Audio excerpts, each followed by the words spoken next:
Hi, it's me again with Corel Tips and Tricks. Somebody's trying to design this. Go from big to small and then back to big around a circle of ellipses or circles. Pretty cool idea. I like it. Took me a little bit of thinking to think about it. But let's draw an ellipse. I'm going to hit P, put it in the center of the page. I'm going to get a 2-point line and I'm going to hit P. I'm going to control D. And I'm going to rotate it 45 degrees and then control D. I am going to my virtual segment delete key and just delete all the other lines. Whoop. Really, I can just delete because all I need is that. Now I'm going to control D and alternate C, rotate from the center. Whoop. Well, center of the page. I'm going to rotate it 45 degrees. So I've broken those two lines into sections. I'm going to nudge it out of the way like 2 inches, just so it would be out of the way. When I designed this one, I think I took you can always grab, there's my biggest one. And then Smart Fill, and that's probably the smallest one. We'll go ahead and leave the purple. Now what I'm going to do is I'm going to bring them back into the picture.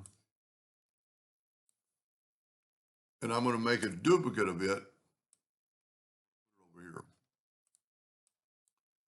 Now I'm going to take these two items, I'm going to go to Effects and Blend, and I'm going to go blend them 10 times. I'm going to go blend along new path, and then I'm going to blend along full path. And I'm pretty well spaced out because I have my object accelerator bumped up a little bit. You could bump it up a little bit more. It's kind of hard. See, that's too much. I wanted them evenly spaced, and that's pretty good. Okay. Now on this one, it could be a little tricky. I want them to go downhill, so I'm going to go ahead and place them downhill. And I'm going to hit apply, new path. And see it's not doing me a favor. Well, it worked. So I'm going to select it all. This is really a lot easier once you figure something out. Select it all and go to object and break the 8 objects apart. And then kind of zoom in here. Okay, let me show you this. This last one, let's go to view and wireframe, is in the center of our 45. A big deal because it took full path. Now I'm going to group this together, Control G.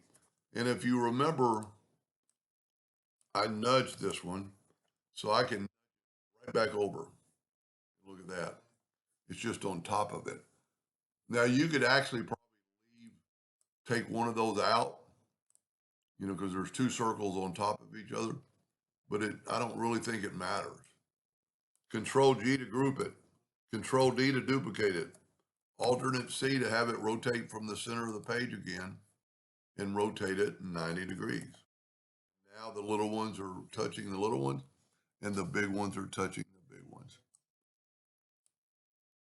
A little bit easier to see with the yellow.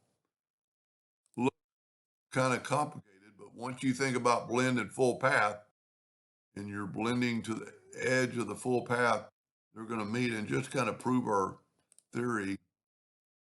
Let's take everything, go up to object, group, and ungroup all. This biggest one has 2 circles. The other ones just have 1. So if you were really, worrying about it, let's say you were going to cut this out. You'd want to get rid of those.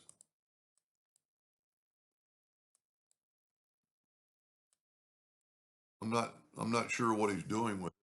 But let's say you were going to cut this out and you left click, right click. You wouldn't want double lines. You know, it doesn't even really look like a circle when it's like that. It looks kind of elongated. Anyway, I'm glad I helped that person. Maybe help you in the future, and thank you for watching.